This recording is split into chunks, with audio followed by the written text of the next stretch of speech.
Hello, everyone. Thanks for watching. My name is Natalie Armstrong-Motin from Normandy, France, and I am talking today with Danny McFadden in Hong Kong, China. How are you, Danny? Hi, Natalie. Everything all right there? Yeah, excellent. All right, fine. So, Danny, I want to talk to you a little bit about your practice there in Hong Kong. I know that you've lived all over the world, that you speak English, you speak Mandarin, you have clients from a wide variety of countries and cultures. Tell me a little bit about how important it is for you to be able to help clients through mediation when you yourself are a multinational, multicultural, multilingual provider. Yeah, well, I think it does because I'm based in Hong Kong. As I think most people know, Hong Kong and Singapore are the two trading hubs of Asia. And one of the reasons I'm actually based in Hong Kong is because I'm 3 hours from, Tokyo or Manila or wherever. So I'm right in the heart of kind of Southeast Asia. And what that means is we get a lot of cross-border or multicultural cases and commercial mediation cases, which is my primary focus. So, having been very lucky to have had the background that I have had living in different countries, especially which has been throughout my career. I was in business before I was a lawyer, and then I was a lawyer before I was a full-time mediator. The fact that I've been in different countries and I speak Mandarin has been a great help. It does allow me to, when I'm thinking of a case I did last week where one party was from Europe, the other party was from China, and another party was from another part of Asia. Understanding that the complexities of the intercultural relationship. A lot of the origins of the dispute, not all, but some of how the conflict started in the first place in the business relationship can be cultural. And it's so at that level, understanding that is one thing, and understanding the interplay between the different negotiating styles is also really important. So, for instance, you'll find that the party from Asia will very much, I did a mediation recently, one party was from Korea, and they said very clearly, and it was a multi-million-dollar claim and a very serious case, but they said, look, this mediation to us and the resolutions can build that relationship. And on the other side, we had a more Western party, and they were saying, well, we understand that, but for us, it's more about the, focusing in on the settlement and the contractual elements. So my background really, thankfully does help in that. Well, and you're exactly right. You're perfectly positioned geographically to handle all of these international cases. And so would I be right to assume that the cases you hear are all commercial disputes? They're all business disputes and governmental issues? Yeah, I do. My primary focus is commercial cases. I won't say I love any type of mediation over another. So that's one of the wonderful things. I get the opportunity to mediate in different models. I love tough cases. I love tough commercial cases where possibly because I was as a lawyer, as a commercial lawyer and a litigator, so I've always been focused on deals. Prior to my being a lawyer, one of the things I did for many years was I was in real estate, so negotiated many deals. So I love the tough commercial mediations.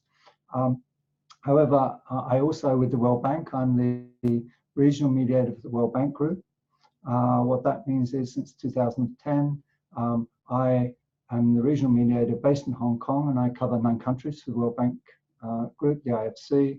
And what that means is the cases are different. They're not commercial. They are workplace. I also provide training for the World Bank, and I've been trained by them as unconscious bias trainer, conflict management, that kind of thing. So I'm lucky that I have that variety. I do my commercial cases, but also I do the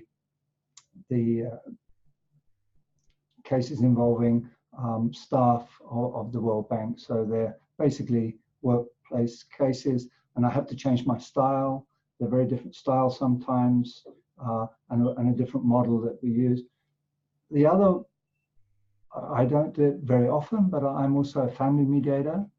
It sounds as though I'm reluctant to say that, but it's just to indicate that it's not my primary work focus, although I've found being trained as a family mediator, which is very different to commercial, very different to workplace, was so enriching and involving a very different style. For instance, it's a much more transformative style of mediation. That was one of the reasons I took it on as a challenge to stretch me so that I would have an awareness of that. So yeah, I do different types of mediation. And it's got to be a great benefit, because I know you also teach mediation, and so not just the richness in your personal history, multicultural, multilingual, multinational, but also having the process experience of commercial, governmental, family and divorce. That's got to be a huge benefit to your students when you're teaching. Yeah, I've just returned from Japan. I was teaching at Kobe University. Originally we were going to have 24 participants, but we ended up with 38, which is just showing the enthusiasm now in Japan for people seeking knowledge of international commercial mediation. So we had a lot of people attending. We had 14 different, I think 12 different nationalities attending. So we had master students from different countries, and then we had lawyers and Japanese judges coming from Tokyo to attend. So a really interesting mix of people. Yeah, and that is true. I do feel very comfortable, and I really love the challenge of working with people from different denominations. This week in Hong Kong, we're going to be providing, at the end of the week, we're going to be providing investor state mediation training with ICSIDs. So some of my ICSID colleagues in the World Bank are coming out here, and with my colleagues from London, which is CEDR, the Centre for Effective Dispute Resolution. We're going to be working with the Department of Justice here, delivering a 6-day program. I'm involved in 3 days. And that's the one where we're going to have 14 different nationalities, government officials coming from 14 different jurisdictions. And so it's really exciting. And my background does help. I think it's being able to relate to people, and like yourself with your background, it changes you. No one can either learn a language or live in a different place for too long without somehow being altered, and hopefully it's all useful. And that's the great thing about mediation. You can take your background. For instance, I was blue collar until I was 30. I spent my time with using my hands for a long period of time, and that really helps, especially in construction cases, for example, where I know what it is to use a jackhammer. I know what it's like on a building site. So even though it's a complex dispute and they're talking millions of dollars, I know what a delay is, and I know what causes delays. And so the great thing about mediation is you can bring in all your past experience. I think that is so right. Now, you write on these topics? Do you put forward articles? Yeah. I've done a lot of articles. I grabbed a couple of things. This has just come out. I wrote a chapter in this. It's called Mediation in International Commercial and Investment Disputes. It's with Oxford University. It's just come out. I wrote a chapter on that. Asked me to talk about mediation in Asia. Won't show you too many, but this one came out last year, which I was the co-editor with Derek Wild. It's China's International Business Transaction Laws, Key Tools for China. So that's not primarily about mediation. It covers the whole range. Someone wants to do business in China. This one I'm very proud of. I'm the co-editor of our book. It's now our second edition, Mediation in Singapore. That's my co-editor is George Lim. He's Mr. Mediation in Singapore. And this is one still in print. A few years ago, which I brought out myself. I'm just the author. It's called Mediation in Greater China. Those of you who can read understand Chinese, it's 调解, which means mediation in Chinese. It's a very and the actual color comes from the Forbidden City. So that's the color of the Forbidden City wall. Yeah. So I do writing, and that's one of the great things, is being able to do a diverse range of things.